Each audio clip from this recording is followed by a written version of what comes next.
Greetings all, my name is JD from Studio 2105. Welcome back to Direct Access MixStream and another episode of Weekly Update Wednesdays.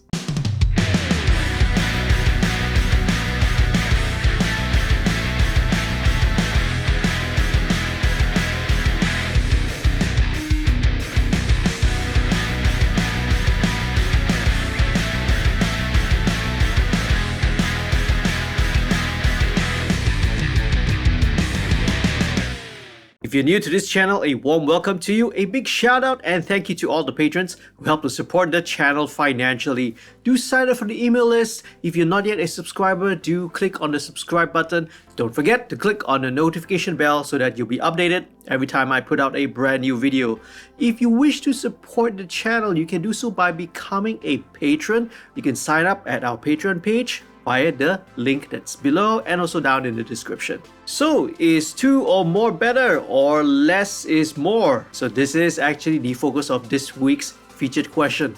Let's take a look at it. I'm putting together a home studio.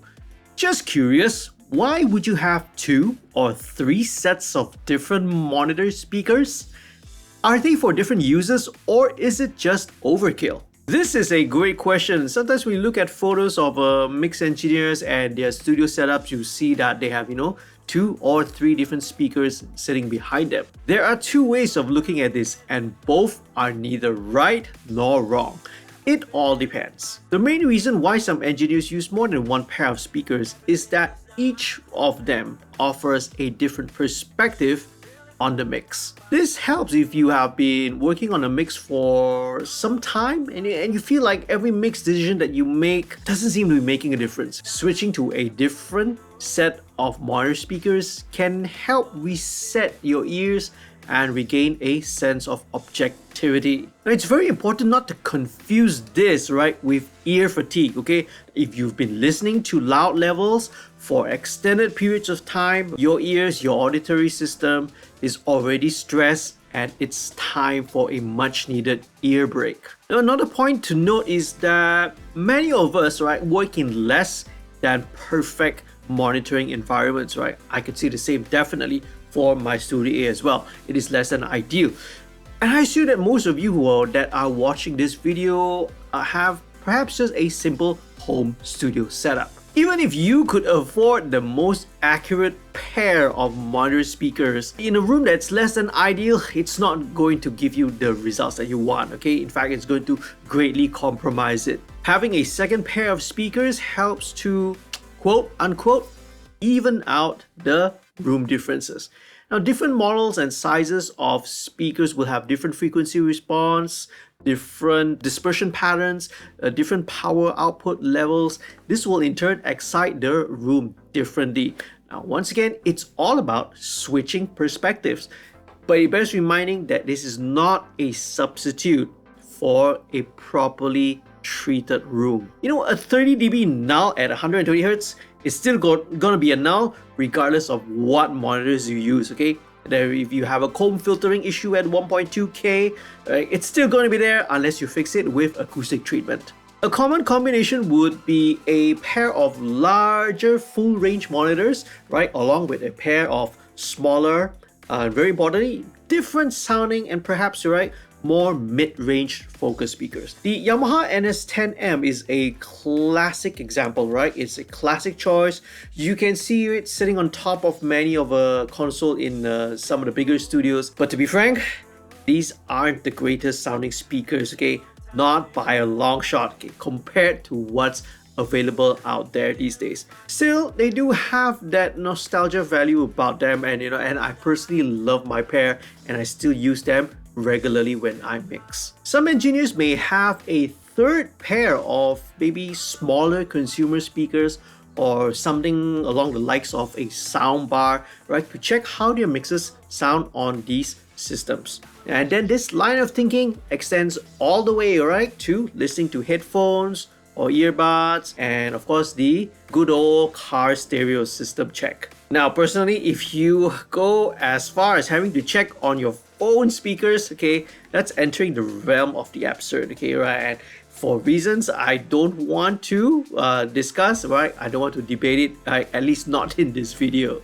Now for the opposing thought, there is a strong argument to be made for using only one pair of monitors, and that is mainly down to really learning the sound of the speakers in the room. And there are many big names out there who swear by only one type of speaker, and if we take mastering studios for example, they are mostly using only a single system. Now granted, many of them can afford to have purpose-built rooms, but nowadays with the introduction of like calibration software, DSP processing, there's an increasing possibility and the likelihood of doing so. As for myself, I do all my tracking work on my Kali LP8s, and I also start my mixes on them because they are fairly full range, right? They have the extended low end, they have the extended high end, right? And they can pretty much tell me everything across the frequency spectrum. Then I will switch midway to the Yamaha NS10s,